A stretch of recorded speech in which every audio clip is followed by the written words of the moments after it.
토요 묵상 말씀은 시편 109편 16절에서 31절입니다. 그가 인자를 베풀 일을 생각하지 아니하고 가난하고 궁핍한 자와 마음이 상한 자를 핍박하여 죽이려 하였기 때문이니이다. 그가 저주하기를 좋아하더니 그것이 자기에게 임하고 축복하기를 기뻐하지 아니하더니 복이 그를 멀리 떠났으며 또 저주하기를 옷 입듯 하더니 저주가 물같이 그의 몸속으로 들어가며 기름같이 그의 뼈 속으로 들어갔나이다. 저주가 그에게는 입는 옷 같고 항상 띠는 띠와 같게 하소서. 이는 나의 대적들이 곧 내 영혼을 대적하여 악담하는 자들이 여호와께 받는 보응이니이다. 그러나 주 여호와여, 주의 이름으로 말미암아 나를 선대하소서. 주의 인자하심이 선하시오니 나를 건지소서. 나는 가난하고 궁핍하여 나의 중심이 상함이니이다. 나는 석양 그림자같이 지나가고 또 메뚜기같이 불려가오며 금식함으로 내 무릎이 흔들리고 내 육체는 수척하오며 나는 또 그들의 비방거리라. 그들이 나를 보면 머리를 흔드나이다. 여호와 나의 하나님이여, 나를 도우시며 주의 인자하심을 따라 나를 구원하소서. 이것이 주의 손이 하신 일인 줄을 그들이 알게 하소서. 주 여호와께서 이를 행하셨나이다. 그들은 내게 저주하여도 주는 내게 복을 주소서. 그들은 일어날 때에 수치를 당할지라도 주의 종은 즐거워하리이다. 나의 대적들이 욕을 옷 입듯 하게 하시며 자기 수치를 겉옷같이 입게 하소서. 내가 입으로 여호와께 크게 감사하며 많은 사람 중에서 찬송하리니 그가 궁핍한 자의 오른쪽에 서사 그의 영혼을 심판하려 하는 자들에게서 구원하실 것이미로다. 아멘.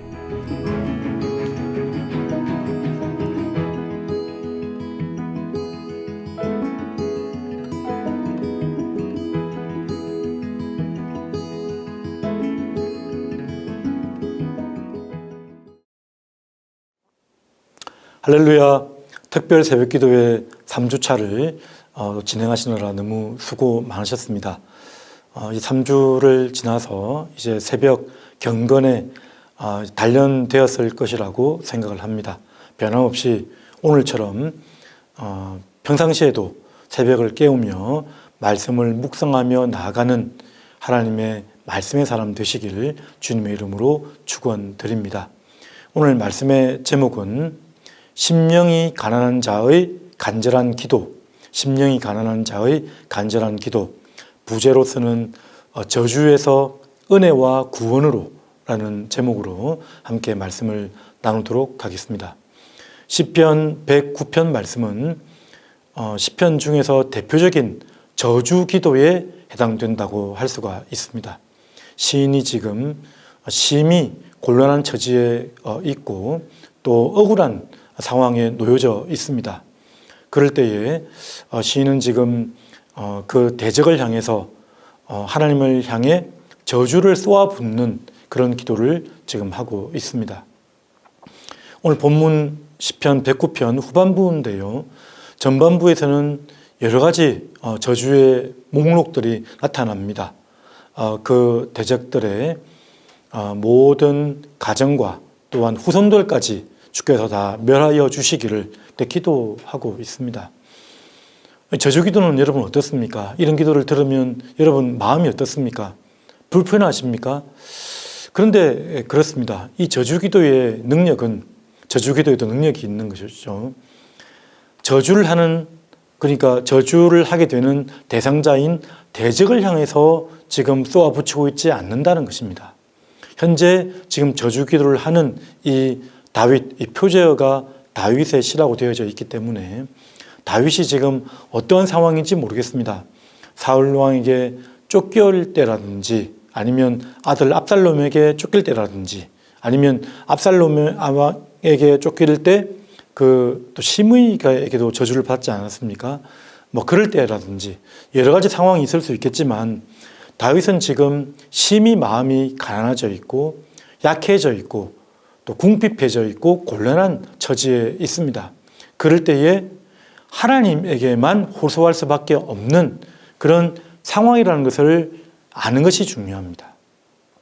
그래서 이 저주 시편을 통해서 우리는 내 마음에 묻어두어 놓았던 것들, 정말 마음에 어려운 말씀, 말하는 생각들, 그 모든 것들을 하나님 앞에 토로하는 것입니다.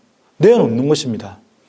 그러다 보면 하나님이 우리의 생각과 마음을 이렇게 변해시켜 주시는 것이죠. 그래서 이 저주기도, 이 땅을 살다 보면 이러한 마음들이 없을 수가 없습니다.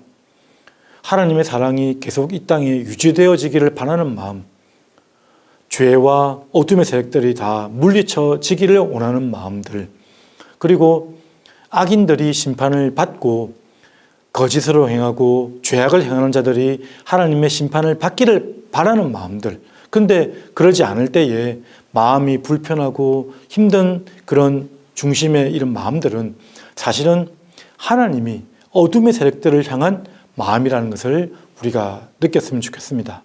하나님은 죄와 또 어둠과 도무지 함께할 수 없는 그런 분이지 않습니까?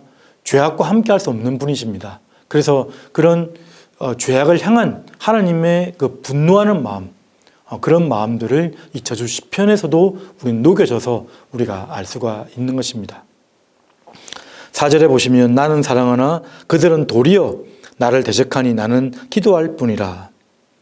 까닭 없이 나를 공격하고 나를 미워하는 대상들에게 처음에는 나는 그래도 사랑의 마음을 유지하고 기도할 뿐이다. 기도밖에는 할 것이 없다라고 말을 했습니다. 그러나 그 이후에도 계속되는 그러한 어려움과 공고한 상황들은 이런 저주 기도를 하고 그리고 계속해서 하나님 앞에 간구하면서 심령이 가난한 자의 간절한 기도가 진행되어짐을 우리가 보게 되는 것입니다. 자, 후반부 말씀을 보면서 몇 가지 살펴볼 텐데요. 첫 번째는 약자를 괴롭히는, 약자를 저주하는 악인이 심판받는 것이 바로 공의입니다. 공의. 그것이 바로 공의인 거죠. 악은 심판받아 마땅한 것입니다. 자, 16절 말씀을 한번 읽어보겠습니다. 그가 인자를 베풀 일을 생각하지 아니하고, 아마도 이 다윗을 저주하는 이 시편 저자를 대적하는 그 대상자는 좀 높은 위치에, 힘 있는 위치에 있었던 것 같습니다. 부유하거나 아니면 권세가 있거나. 근데 그런 자가 인자 베풀 일을 생각하지 않고 가난하고 궁핍한 자와 마음이 상한 자를 핍박하려 했고 죽이려 했기 때문이다 라고 설명을 하고 있습니다. 가난한 자라고 하면 억압되어진 상황을 말합니다. 그게 비참한 상황이죠. 아주 빈궁한 상황을 지금 표현한다고 할 수 있습니다. 가난한 자. 또 궁핍한 자 여기 나와 있는데, 궁핍하다는 것은 지금 부족한 것입니다. 심한 결핍 가운데 있는 모습을 우리에게 보여주는 것입니다. 중심이 상한다. 상한다는 이 표현은 구멍이 나다라는 뜻이 원어입니다. 구멍이 뚫려 있는 거죠. 내 마음이 상하고 지금 통회하고 있는 마음이라는 것은 내 마음에 구멍이 뚫렸다. 아주 공고한 심령이 되는 것을 말하는 것이죠. 그러한 상황에 있는 자들을 도리어 은혜 베풀지 않고 핍박하고 죽이려 했다라고 지금 고발을 하고 있습니다. 그래서 그러한 악인들에 대해서 저주를 합니다. 근데 그것은 공의로운 하나님의 심판이 이루어지기를 기도하는 것입니다. 17절 말씀, 그가 저주하기를 좋아하더니 그것이 자기에게 임하고 축복하기를 기뻐하지 아니하더니 복이 멀리 떠났다라고 말씀을 하는 것입니다. 저주하기를 좋아했더니 그 저주가 도리어 자기에게 임하여졌다. 복을 베풀기를 좋아하지 아니하였더니 복이 완전히 떠나게 되었다라고 이렇게 설명을 하며 하나님께 간구하는 것입니다. 그래서 이러한 심판이 있지 않도록 우리는 약자, 하나님의 마음이 그런 약자에게 있지 않습니까? 구약의 대표적인 약자, 고아와 나그네, 과부, 그들에게 어떻게 대하는지를 하나님은 유심히 살펴보고 있다는 것입니다.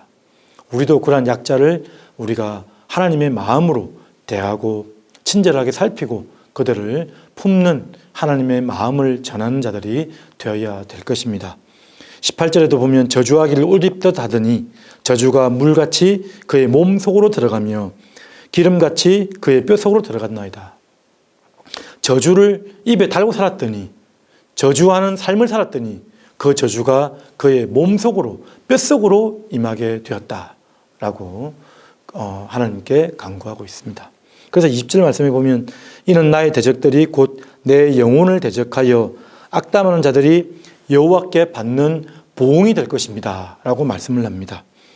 아까 그 18절 말씀에 들어갔나이다, 이 과거형으로 말했지만 사실은 이 번역서의 새 번역, 그러니까 원어를 좀 더 잘 번역한 말씀을 보면 저주하기를 옷 입듯 하였으니 그 저주가 물처럼 그의 뼛속까지 스며들고 기름처럼 그 뼛속에까지 배어들게 하여 주십시오. 이런 기도가 바로 방금 말했던 기도입니다. 그 저주대로 보응받게 하여 주시옵소서. 2절 말씀, 여호와께 받는 보응이 되게 하여 주시옵소서. 성경 말씀에는 썩어질 것을 심으면 썩어질 것을 거둔다고 말씀을 합니다. 그 갈라디아서 말씀에 그렇게 나와 있지 않습니까? 갈라디아서 6장 7절 8절 말씀입니다. 스스로 속이지 말라. 하나님은 업신여김을 받지 아니하시나니 사람이 무엇으로 심든지 그대로 거두리라. 자기의 육체를 위하여 심는 자는 육체로부터 썩어질 것을 거두고 성령을 위해서 심는 자는 성령으로부터 영생을 거두리라. 자기 육체, 자기 이기적인 세속적인 것을 구하는 자는 결국 그 잠시 지나갈 것을 얻게 되는, 썩어질 것을 얻게 될 것이다 라는 말씀을 하고 있습니다. 이러한 분명한 하나님 말씀이 있는데요. 근데 이러한 공의가 당장 시행되지 않는 이유는 무엇입니까? 하나님의 그게 인자하심이죠. 하나님의 기다리심입니다. 하나님의 인내하심입니다. 그것을 우리가 알아야 되는 것입니다. 전도서 8장 11절 말씀에는 이렇게 나와 있습니다. 악한 일에 관한 징벌이 속히 실행되지 아니하므로 인생들이 악을 행하는 데에 마음이 담대하도다. 악한 일에 관한 징벌이 속히 진행되지 않는 것 같습니다. 왜 그렇다고 했죠? 하나님이 지금 유보하고 계시기 때문입니다. 하나님이 기다리고 계시기 때문입니다. 하나님이 악을 행한 대로 심판을 했다면 살아남을 사람이 어디 있겠습니까? 우리 신자들도 마찬가지죠.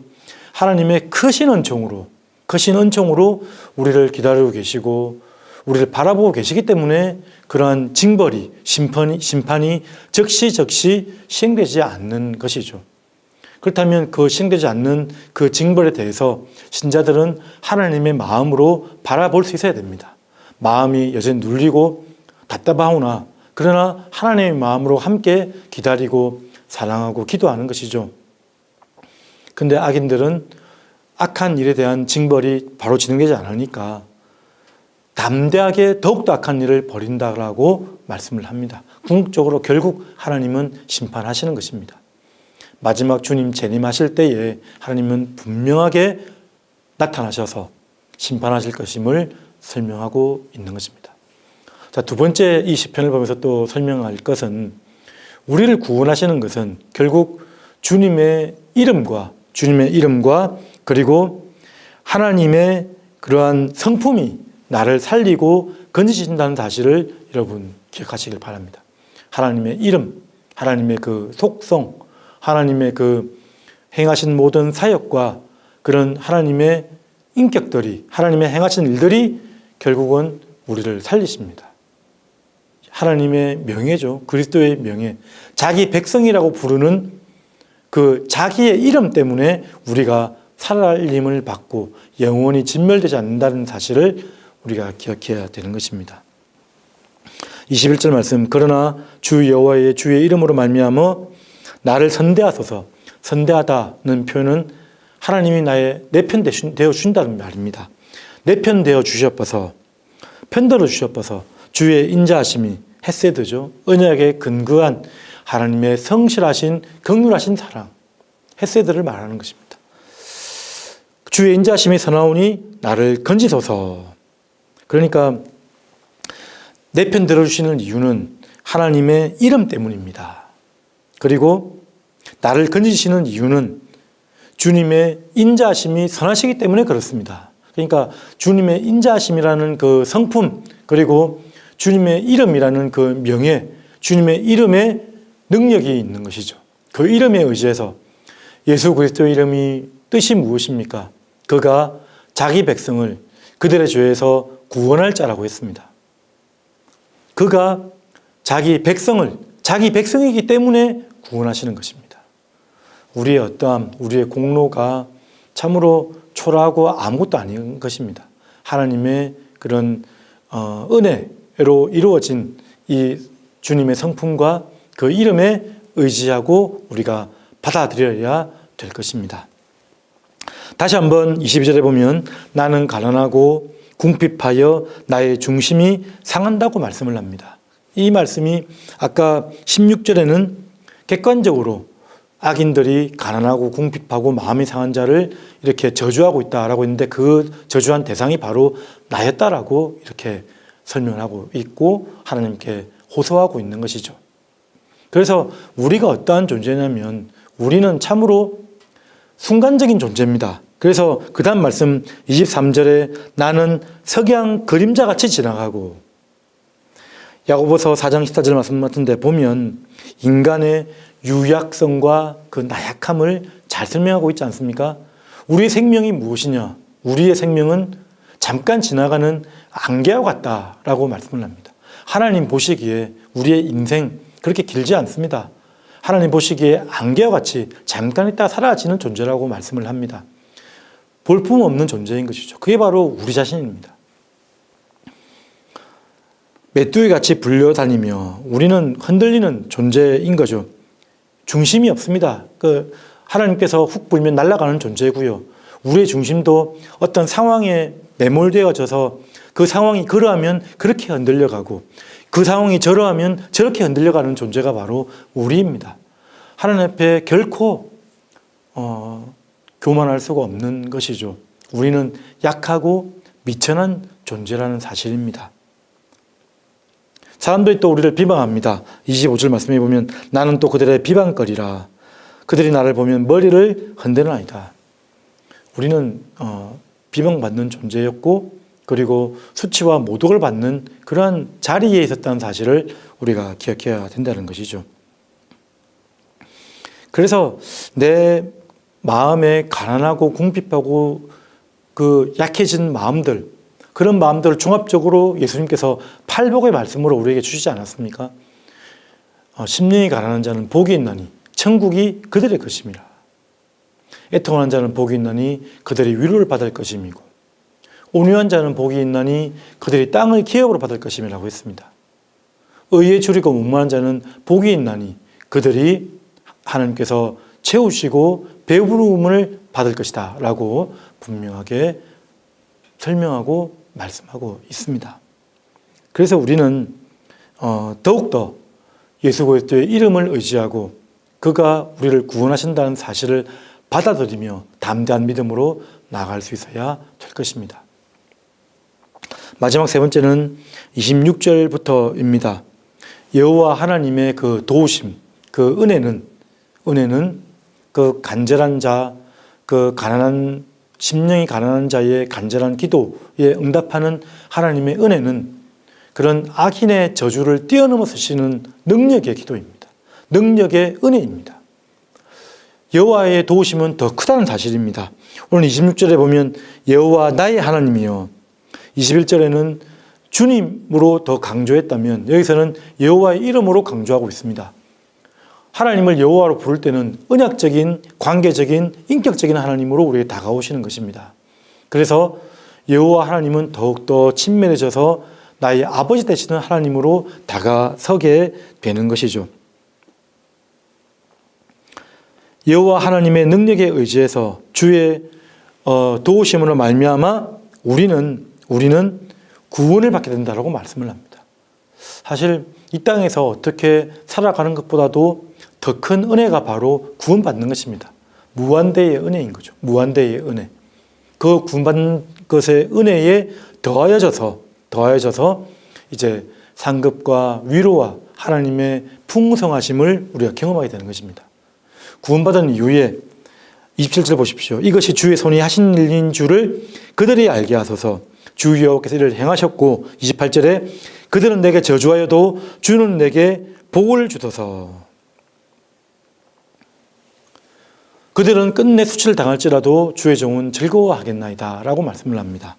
하나님은 인색한 분이 아니셔서 구원하신 하나님의 백성들을 더 풍성함으로 이끌어가시는 분이라는 사실을 여러분 기억하시길 바랍니다.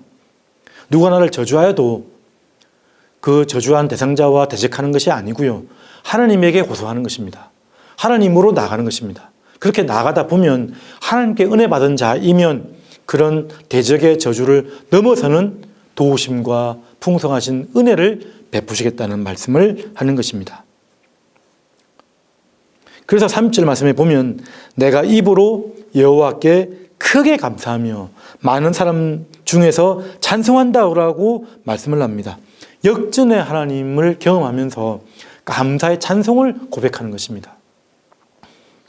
그 전에 이 세상의 물질의 소유 때문에 낙담되어지고 어려워질 때가 있고요, 대적보다 경쟁적인 위치에서 내가 대적보다 못하게 될 때 마음에 어렵고 불편한 마음이 있습니다. 근데 하나님과 마주하게 되면 내가 풍성하게 넓어집니다. 지난주에 은혜로운 말씀들, 또 기도의 말씀도 살폈고 또 송태영 목사님의 그런 설교도 들었지만, 우리 매일 성경 말씀은 말라기서를 우리가 보았지 않습니까? 말라기서에 보면 만군의 여호와 하나님이 이렇게 말씀하신다고 말씀합니다. 만군의 여호와의 하나님이라는 그 의미가 무엇입니까? 전사 하나님이시죠. 싸움을 너무 잘하시는 하나님이라는 겁니다. 능력의 하나님이시고 결코 지지 않는 하나님이신데, 그 만군의 여호와 하나님이라는 뜻은 이 땅에 그리고 하늘에 있는 천군 천사와 모든 군사들을 다스리시고 통치하시는 군대 장관 하나님이라는 말씀입니다. 그래서 온 우주적 통치를 가리키는 하나님의 이름이고요, 그래서 그분은 너무나 크고 넓으신 하나님이라는 사실을 우리에게 보여주고 있다는 것입니다. BC 400년대에 성전을 건축하고 뭔가 더 잘 되어지고 우리 백성이 더 세상에서 존귀한 존재로 우리에게 부유함이 있고 풍성함이 있을 줄 알았던 그 백성들에게, 낙담하는 백성들에게 낙심하지 말라라고 하는 말씀이 그런 것입니다. 내가 바로 만군의 여호와 하나님이기 때문에 그렇다. 내가 만약에 주고자 했다면 다 줄 수 있는 것이고, 이기고자 했다면 이길 수 있는 것이 바로 나라라고 하나님께서 말씀하시는 것입니다. 그러니까 주님으로 인해서 극한 쾌락을 누리는 것, 즐거워하는 것이 바로 우리의 은혜라고 말씀을 하는 것입니다. 여러분, 오늘 말씀에서 중요한 포인트가 있는데요, 결론적으로 살펴볼 것이 무엇이냐면 6절과 31절 끝절 말씀입니다. 31절 말씀에 보면 그가 궁핍한 자의 오른쪽에 서사 그의 영혼을 심판하려 하는 자들에게서 구원하실 것입니다. 궁핍한 자의 오른쪽에 있다. 그게 무슨 말이죠? 궁핍한 자가 여기서는 다윗이기도 하고 또 약자를 말하는 것이죠. 심령이 가난한 자입니다. 하나님의 자기 백성들이죠. 그 백성들의 오른쪽에 하나님이 계시는 것입니다. 주님이 계시는 것입니다. 그런데 6절에 보시면 악인이 대적자를 다스리게 하시며 사탄이 그의 오른쪽에 서게 하소서. 대적자들은 사탄이 그의 오른쪽에 서게 하소서. 그러니까 우리의 오른쪽에서 변호하시고 우리를 보증해 주시는 분이 예수 그리스도 우리 하나님이신데, 그 악인들은 사탄이 그들을 조종하고 있다는 겁니다. 사탄이 그를 더 악하게, 더 악랄하게 그렇게 붙들고 있다는 말씀을 이렇게 강구하고 기도하고 있는 것입니다. 우리는 하나님이 붙들어 주시는 존재입니다. 하늘 보좌 우편에서 우리를 위해서 변호하시고 기도하시는 분이 계시다는 사실을 여러분 잊지 말기를 바랍니다. 이제 3일교회는 선교를 준비하고 있습니다. 국내 선교 1월이 되자마자 2일부터 목포 선교, 그 다음 주에 장흥 선교, 다음 통영 선교를 갑니다. 그리고 쭉 해외 선교를 이어져 갈 텐데, 이 모든 일들 가운데 하늘 보좌 우편에 계시는 여호와 하나님의 능력의 손이 우리 모든 선교대원들, 우리 성도들을 붙들어 주시기를 간절히 바랍니다. 하나님이 우리를 사랑하시고 붙들어 주시고 인도하신다는 사실을 늘 기억하고 오늘 토요일 아침에도 담대히 일어서는 또 한 걸음 되시기를 주님의 이름으로 축원드립니다. 다 같이 말씀을 기억하고 기도하도록 하겠습니다. 은혜가 풍성하신 하나님 아버지 감사드립니다. 주께서